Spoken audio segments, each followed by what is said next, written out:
Hey guys, so I've got this Aqueon ProFlex Model 3 sump here, and I've been using it for a few months already on my 75-gallon reef tank. Now, I did get it used, so I had no idea what certain parts are for, the suggested setup, and other important details.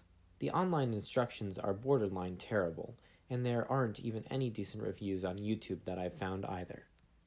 Anyways, it retails for around $350. It's 30 inches long and 10 inches wide. There are some things that I like about it, and some that I don't. Firstly, the main drain line doesn't go directly into the filter socks, but instead overflows out of a separate tube.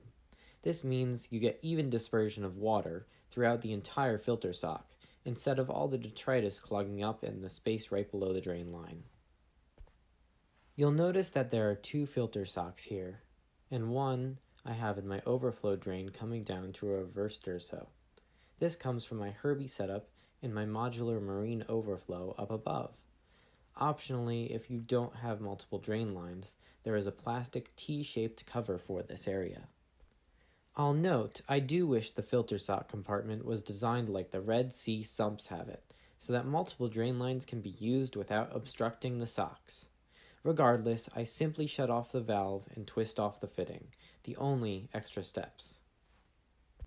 Beside the filter socks is a vertical tray that moves up and down to raise or lower the water level under the socks. Simple once you get it in. Next, you can see my emergency drain bypasses the filter socks, and here I have my giant Reef Octopus 150 Space Saver skimmer.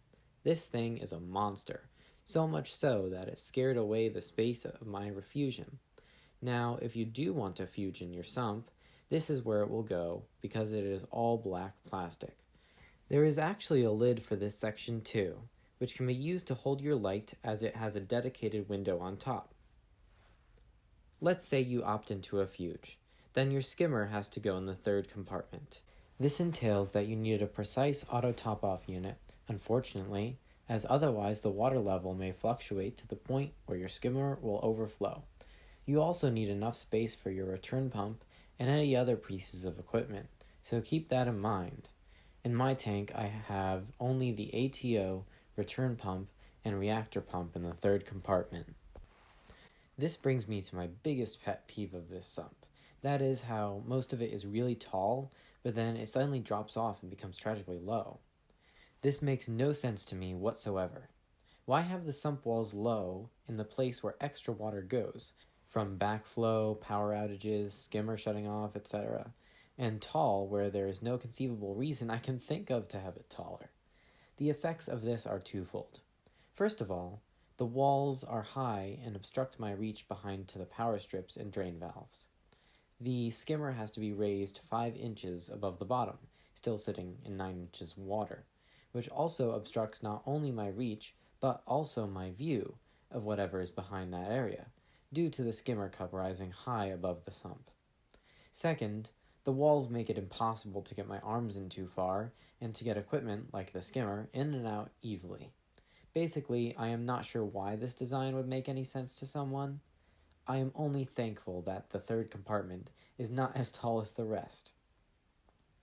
So yes, the height of some of the sump aggravates me quite a bit. However, it's still a good product.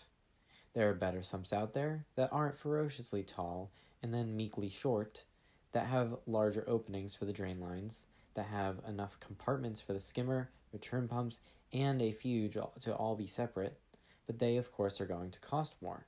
You can find this sump used for as low as $100 in near perfect condition, which, for what you're getting, it's pretty big after all, is a great deal. Out of 5 stars, I rate it at 3.5. Just because of the 3 big issues I've found with it. I'm sure they won't be a problem for many others, but this is how it works for me. I hope you found this video useful, and if you'd like to see more videos like it, subscribe, comment, and like.